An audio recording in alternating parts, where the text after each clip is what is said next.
Just like that. Mic check 1, 2. Y'all know what it is, man. It's been a minute. We've been rolling on Pantha Politix, rolling on All Purpose. Side Barz been quiet for a minute, but I've been waiting for the right person. And it just so happens, salute to MJ, MJ's Hip Hop Connects. We got the right person in the building. Mike Mountain, how you living, brother? I'm good. How you doing?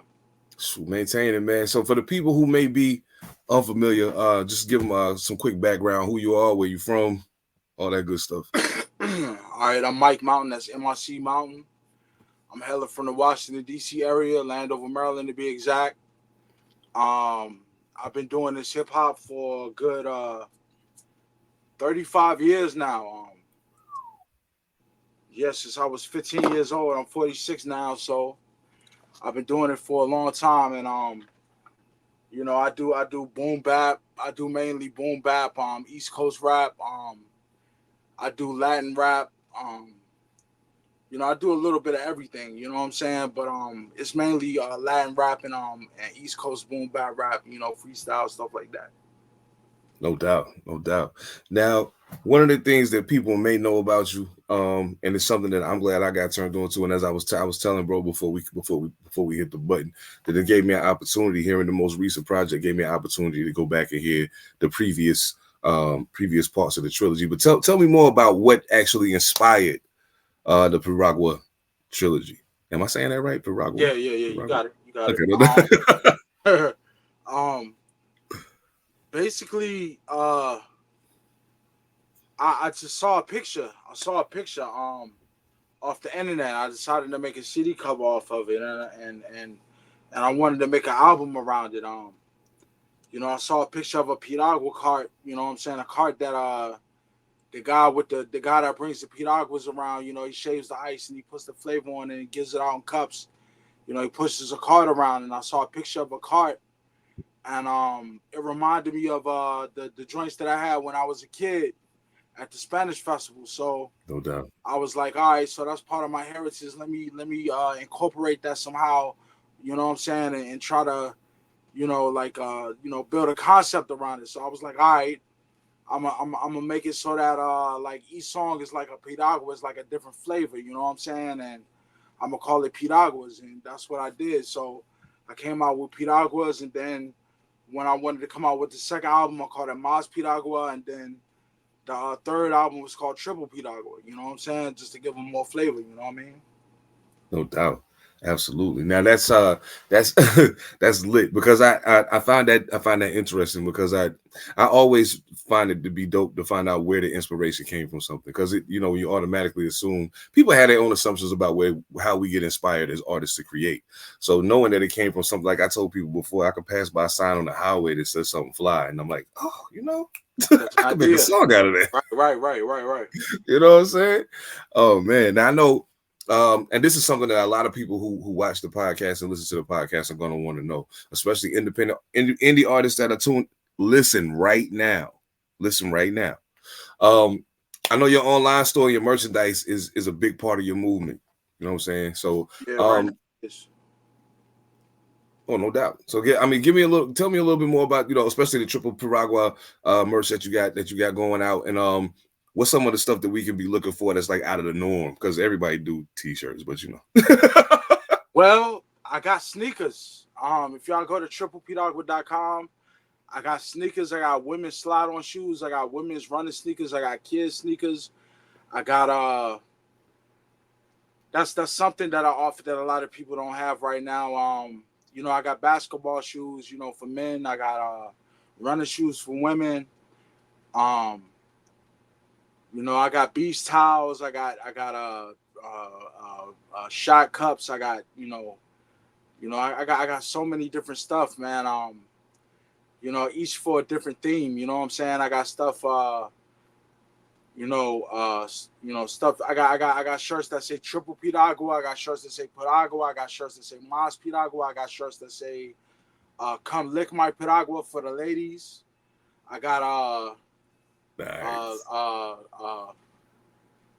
I got El Coqui. For those that don't know, that's the Puerto Rican frog. That's the the national animal of Puerto Rico. That's the frog that whistles at night. I got Dang.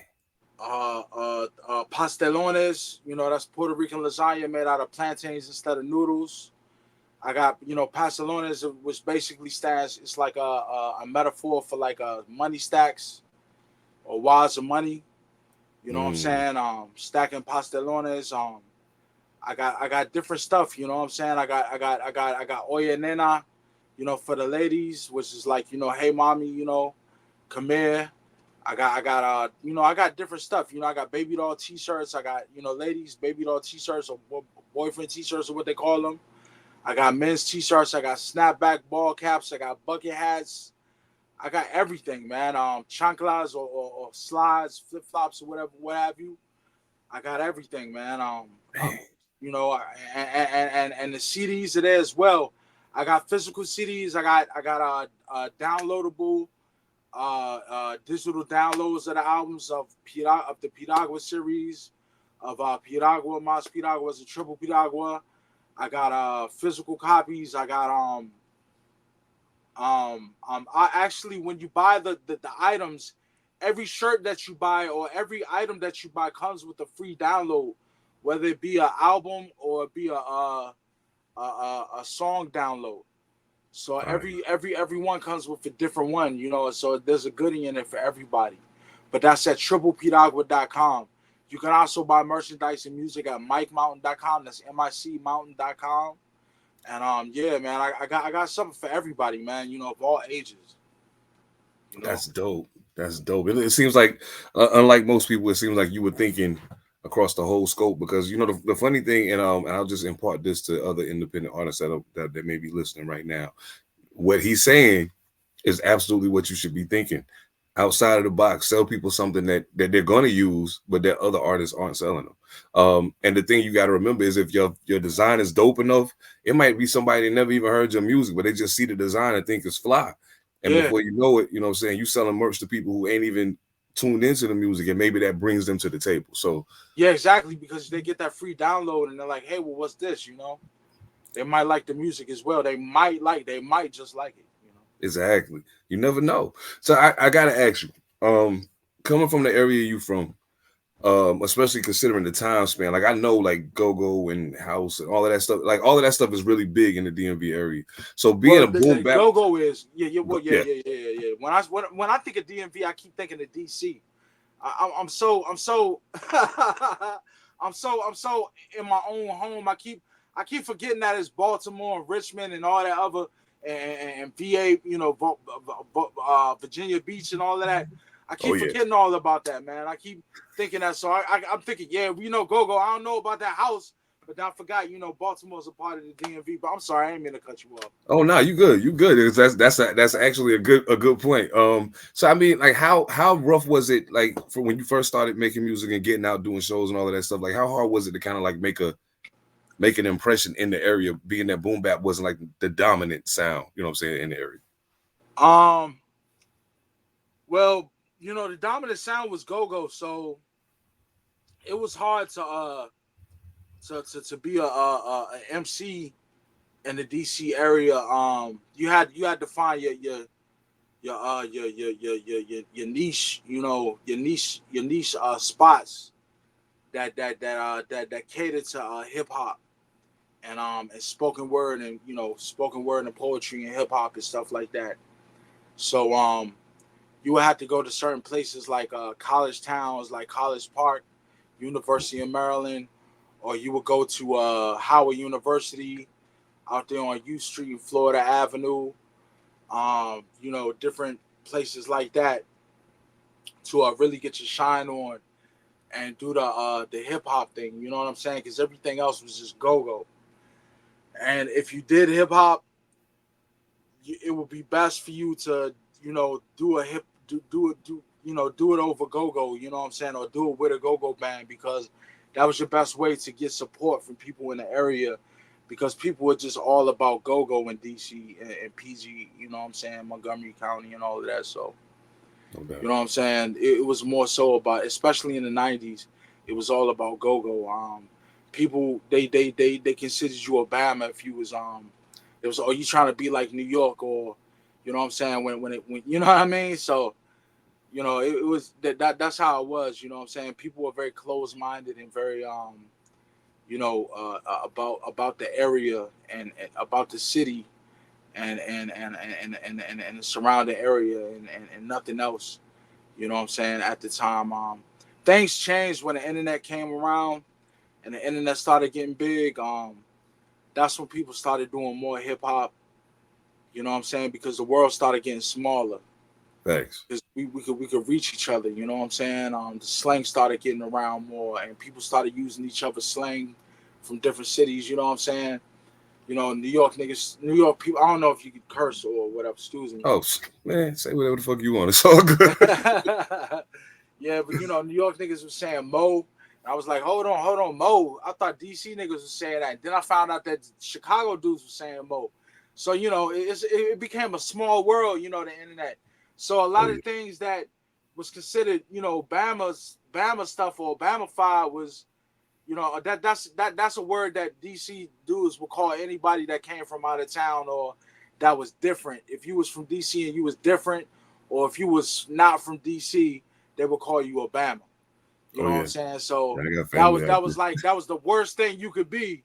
You know what I'm saying? Apparently, if you didn't act and dress and talk and sound like everybody else from the area, um, I thought it was kind of unoriginal, but what have you. That's No that's doubt. that's that's what it was. You know what I'm saying? For I'm not sure. afraid to Yeah. say it. You know what Yeah, I'm I mean, saying? I got family out there, man. I got my cousin. She, well, I think she moved to.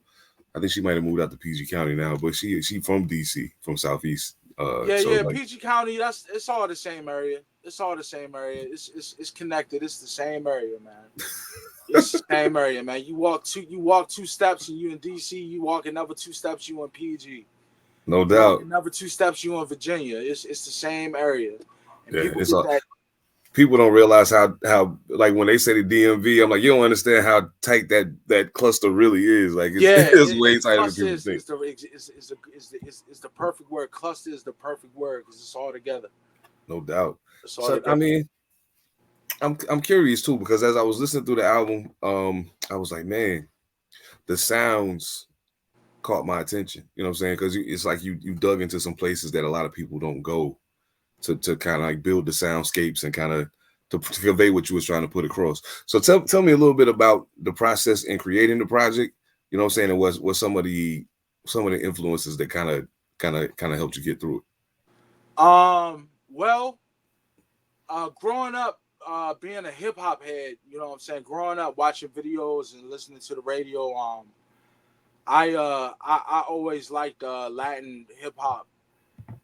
Because of my Latin heritage, I identified more with the guys. They were like, Fat Joe, the Beat Nuts, Cypress Hill, um, different cats like that. So, I was more into stuff like that.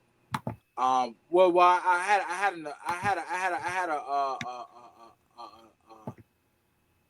an affection for those guys. You know what I'm saying? For those groups. You know what I'm saying? More so, not more so than other groups, because I still love, other groups like regular black groups like Boot Camp and Wu Tang and all those other groups. You know what I'm saying? But I particularly like the Spanish group because I like how they flip the Spanish in there and how they use Spanish samples. So Right. that was an inspiration for me. And Tony Touch, when he came out with Reggae Tony, that was a big inspiration for me. That was a big inspiration for me because he was doing, not only was he doing the reggaeton and he was doing the Latin trap, but he was doing the boom bap, and that was a big inspiration for me when that came out in like the mid 2000s. And that was like something that let me know that I could do it. You know what I'm saying? And I liked how he just was free with all the genres and he just put it all in one album. You know what I'm saying? So that helped me get through. Um, Listening to a lot of urban Latino artists like Bad Bunny, Anuel AA, Ozuna, Daddy Yankee, um, Sech, BB Nobre, just different, you know, Spanish speaking artists. You know what I'm saying? That inspired me too. To make, you know, straight Spanish songs. Um, it was just Big Pun, definitely Big Pun. Big Pun all the Yes. way, man. If it wasn't for him, then there would not be any urban Latino or anything like that to this day. You know what I'm saying? So artists like that, you know, collaboratively helped me help me put my project together inspiration wise. You know what I'm saying? No doubt. That's dope, man. Because I mean, you got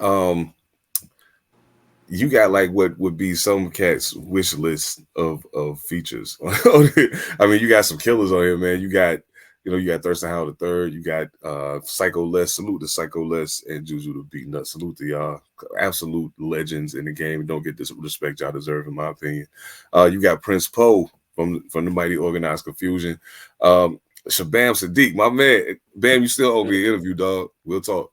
But but yeah, man, like you have a great the people that you have recruited to be a part of the project.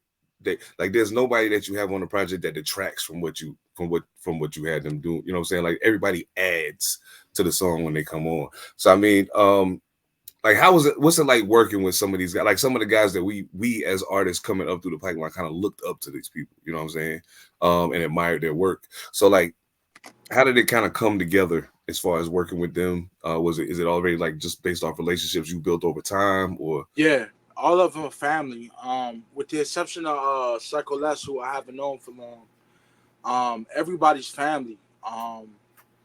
Everybody is, you know, I've known for years and have had a relationship with. Um, some of them I met, some of them I haven't, but we're still just as close as if we all have met. Um, some of them like Prince Poe and Thurston Howell, they know my family, they know my mom's on a personal level. You know, they're friends with her online, and I you know, they talk with her on three-way on the phone with me. Um, actually, Prince Poe, he talks to her privately. They have a friendship. She's like a second mom to him. Um, That's dope. Thurston Howell's like a big brother to me as well. He's been there for me through a lot of good and bad times that I've had. He definitely cares a lot for a brother. Domingo, he's a good guy. He supported me since day one. Oh, excuse me. Oh, you good? He supported me since day one. Um, you know, since he heard he was one of the first people to buy the Padagua album off Bandcamp, and he even made like a little music video for one of my songs, using some video footage that he found offline. So I mean, like I will always love and respect and honor Domingo. It was always an honor, and it will always be an honor to work with him.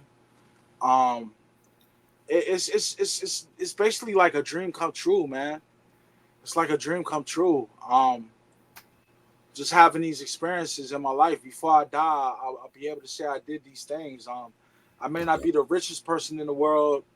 I may not have everything that I want in life, but I was able to do some things that I always wanted to, since I always dreamt of doing and never thought that I could, but had a desire to, and I touched it. You know what I'm saying? I was able to do those things, and I'm very happy. I'm very happy to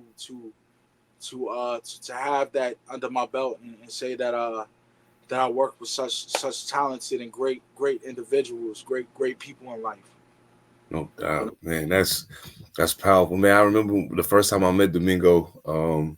Salute to Superstition. We was in New York, messing with Domingo and Tone Deaf and some other people. We was sitting in this room listening to beats, and I'm just like, oh my goodness. Who is he again? He's like, nah, that's Domingo. I said, no, the Domingo. They was like, yeah, that's him. I'm like, yo, this is nuts. Yeah, right. Dude is crazy, man. Oh my goodness, man. Like I think it's dope too that you've been able to cultivate relationships with people. I think one of the things that I think some of the younger guys are missing out on is how important it is to have those kind of ties to the people who kind of built the bridges that you're walking across, because it creates new opportunities for you that you may not have even thought about before. You know what I'm saying? True. So yeah, it's super dope that you have that kind of relationship with people. Now, one of the things that I have noticed, especially as the project has come out and started unfolding, is like the visual components that are tied to it, like even down to the cover of the project. You know what I'm saying? The cover art, videos, all of that. All of that is like, it's crazy, and it's very, very attention grabbing. You know what I'm saying? So even if I was a person who didn't know who you were, if I see that cover, it's gonna make me say, "Well, what is that? Maybe I should check that out." You know what I'm saying? So, if you can give me a little, as far as, because I have a feeling that you're one of those people who a lot of this stuff is stuff that you thought out on your own, like leading into the project or leading into the trilogy. So like, tell me more about how all of those visual components kind of tie into the story that you're telling, basically, with the project. Man, I'm loving this interview, man. I'm glad I got a chance to spoke to you. I just want to say that. Oh, no doubt, bro. No doubt. Thank you. You're welcome. Basically, like I said, it started with the cover, back with Piragua. It started around the Piragua cart, and I made the image around that. And then the second one was some photos that I took at a photo shoot. Excuse me. It was a photo shoot, and then the third one was based off a logo, because I had paid for consulting with bro A.A. Rashid. He's one of the greatest minds of our times. He knows a lot about the nuances of music. He's a legend, man. Like he grew up as a child. He met Miles Davis and Art Blakey, Stevie Wonder, and all of that. Like, his parents facilitated different collabos, and like he studies. He's a teacher of Kabbalah, which is Jewish mysticism, and he knows psychology, and he knows so much different stuff. Like he's a person that you pay for answers. I mean, you pay for answers. You come in with questions, you pay for answers, because those answers can actually help your life, help you improve the circumstances surrounding your life.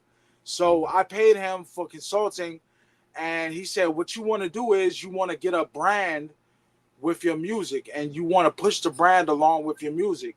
So I had came up with a logo. Shout out to Ra Aku, one of the greatest astrologers of our time. He studied graphic design in his day, and he taught me how to make my logo make it more come out more, so that it would look better embedded on a shirt or on clothing.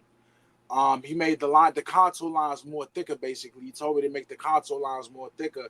If you notice, the lines that are around it are a lot more thicker, so that it pronounces more. Absolutely. So when it prints out, you know what I'm saying, it stitches better. You know what I'm saying? That was very essential for the design, and I basically just took it, and I took the design, and it's basically three cups of piragua shaved ice.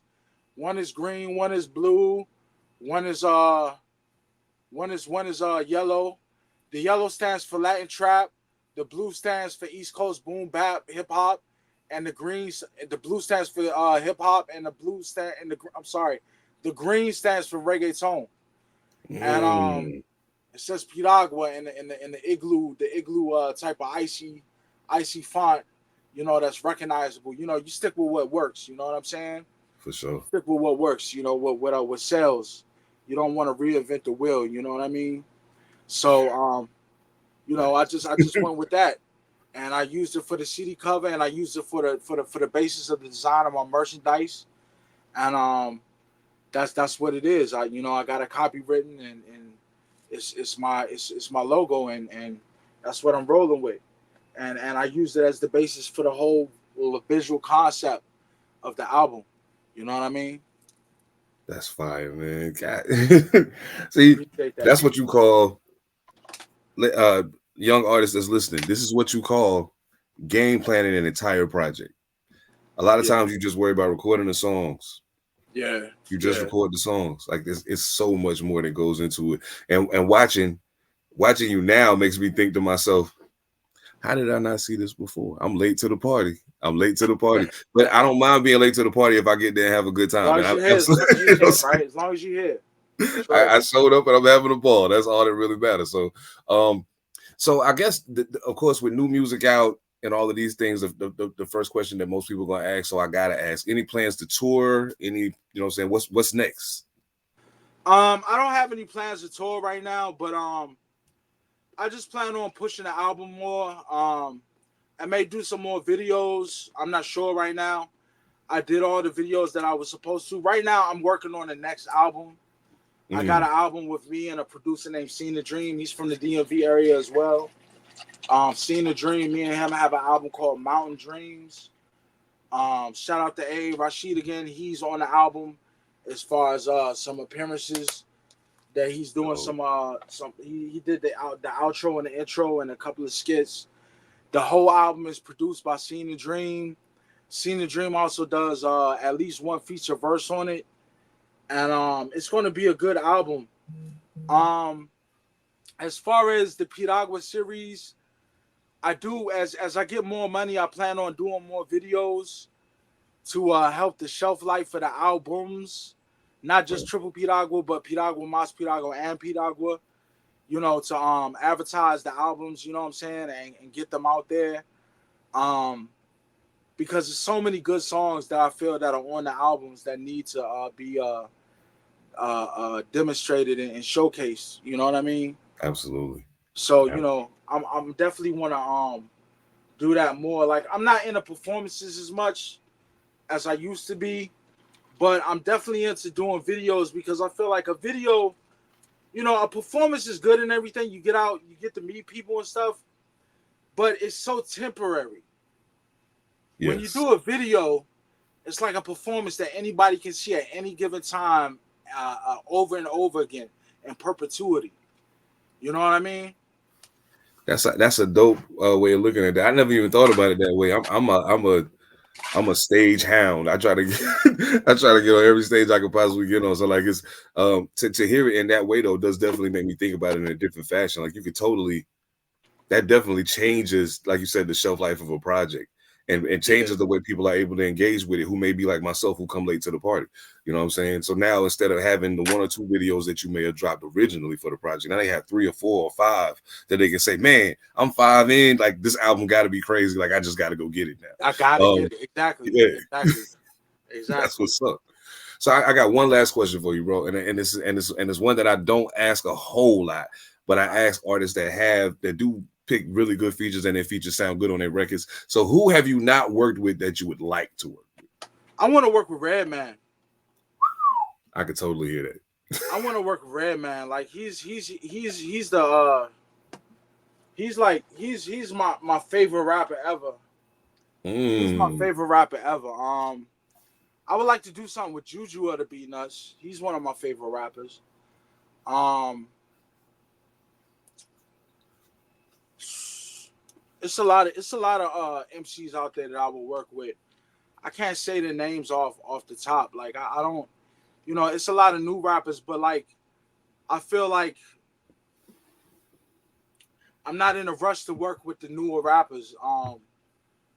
Because I got so much music to put out myself. Like if we happen to, collab, if I work with a producer that says, I want you to work with this guy and this, that, and the third, then I'm down to do it. But I'm not actually reaching out and saying, yo, I want to work with this guy. I gotta work with this guy.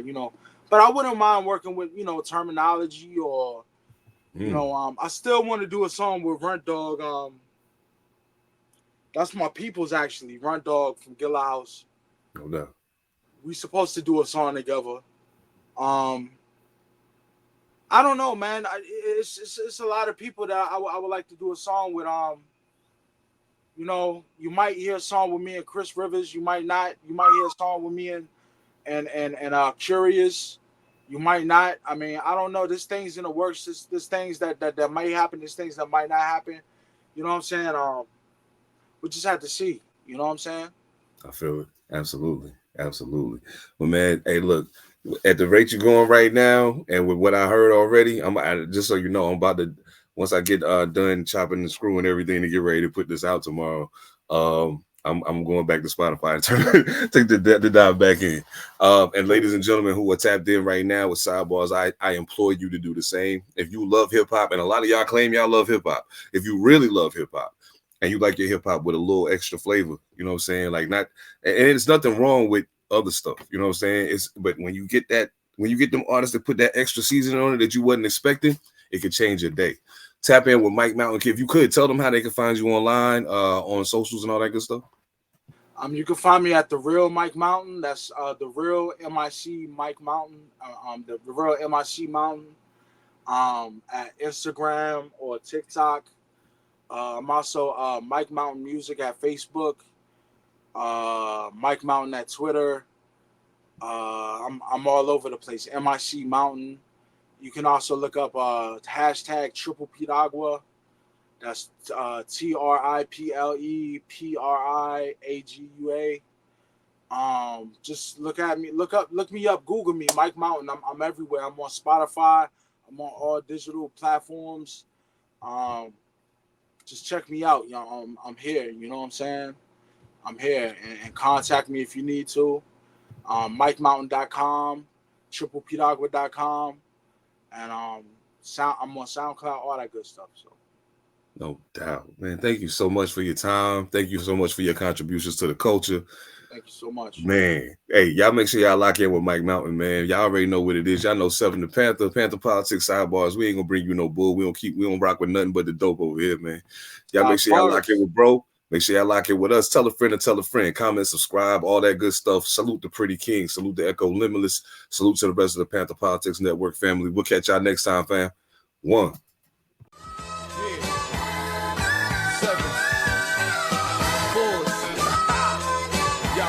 Now, man. Let's go.